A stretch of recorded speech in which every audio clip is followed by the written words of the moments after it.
In this tutorial I'm going to show you how to hard reset a Nokia 6680 cell phone.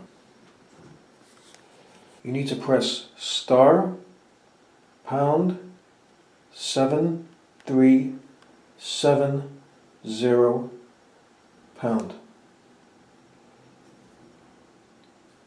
Go to yes. Now enter 1, 2, 3, 4, 5. OK.